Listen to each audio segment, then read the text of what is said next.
What's up? What's up? Nick here from virtualassistantassistant.com, and this is a quick video about my recent experience with DesignCrowd.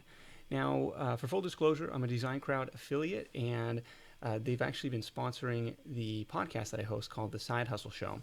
And it was because of that podcast sponsorship that I decided to give them a shot for the cover of my new book, or my most recent book called Buy Buttons, which is all about kind of these pre-existing marketplaces that you can tap into to start a business, to earn extra money, all that fun stuff.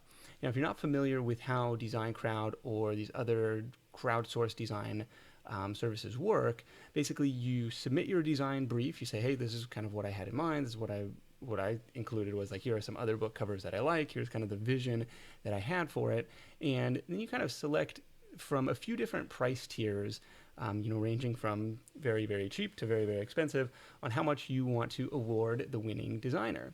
Now, designers from all over the world submit their ideas, they submit their work to you for this contest, and it's usually winner take all. You get to pick your favorite design, and then whoever made that gets the pot. Like they get, you pick the winner.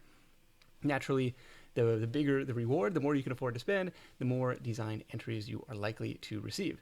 So what happened was I picked a middle of the road price option. It was around $250, which was by far the most I've ever spent on a book cover before.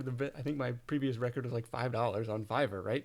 I usually make the cover myself in PowerPoint, or my wife helps me out with them. So this was a big investment for me. Now I was putting a lot of marketing effort behind this book, so I wanted to really put my best foot forward and have a cover that really stood out, was professional, was clean, and looked legit. And so that was kind of the reasoning behind investing that money into the design. I ended up getting 35 or 40 different design submissions from probably a dozen different designers, maybe 12 or 13 different designers. You can go, one thing you can do once you submit your project is you can go into DesignCrowd's directory of different designers and invite people to your contest as well. And I don't think that any of the people that I invited actually came on to submit their designs, but that option is available to you. Let me see, I think a visual would help. So let me see if I can flip the camera around and show you some of the designs that came back as part of this design contest. So these are some of the designs I got back from my DesignCrowd contest. As you can see, some of them I think look really good. Some of them not so much. Some of them, to be honest, are pretty bad. This guy couldn't even get the title of the book right. Some of them were worthy, noble efforts, but just did not really follow the instructions, or wasn't really what I was looking for. This one, I think, is my absolute favorite. It looks like you open something on Fiverr and you're like, oh my gosh, this is not what I had in mind at all. But some of them, actually, look pretty decent. Look like you can imagine this on the shelf at a bookstore or something like that. And that's kind of the test that I was looking for. Now, the reason you see a lot of kind of this style was, this was the designer I ended up working with, kind of going back and forth. So immediately after she submitted, I think this design was maybe her first effort. And I was like, okay, I really love this concept. I got some feedback that people didn't love this, button graphic. They say, that kind of looks a little bit outdated. So we played around with different colors. We played around with different, button graphics, and ultimately ended up picking this green one for the winner. So that was kind of the one of the takeaways was the communication back and forth was really important, and that I think helped kind of move this thing along. So if you have some time to, I guess spend some time, giving feedback, and you can see my different, ratings as these things came in. But just wanted to give you an idea of what I got back from my design contest, and again, really happy with the result from that. But let's flip this thing back around and show you a little bit, or I'll talk to you a little bit more about what I thought of DesignCrowd.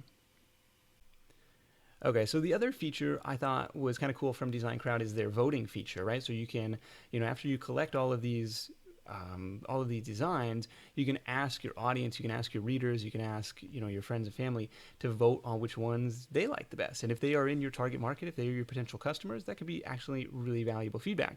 I kind of got some surprising results on that, so I was glad I put that test out there.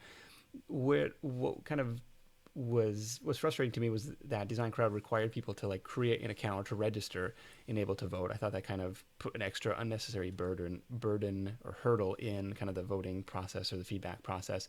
But all in all, really happy with the end result.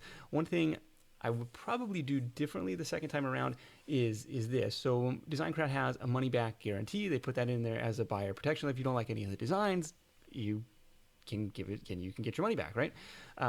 But they give you the option to waive that in order to attract more designers, right?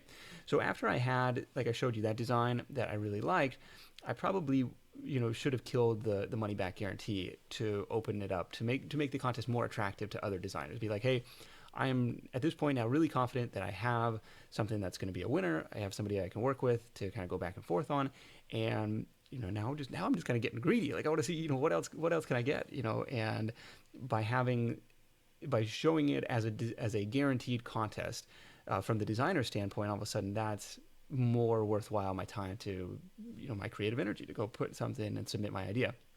Now, the other thing I learned in the process really was the communication. So the odds of getting something back the very first time that is 100% perfect the way you like it, probably pretty low. So be prepared to invest some time giving feedback to your designers. Now, was this money well spent? Was this $250 book cover worth it? I think so. Like I've already, thankfully I've already broken even, and the book is only a month old, actually beyond broken even on the cover cost. But I think it turned out great. I think it has the potential to be kind of a long-term digital asset, and people judge a book by its cover. So having the first impression be a good one, I think is really helpful. So if you want to check out what other DesignCrowd customers have to say about their experience with the service, check out the reviews below this video on virtualassistantassistant.com. And thank you so much. I'll catch you in the next video.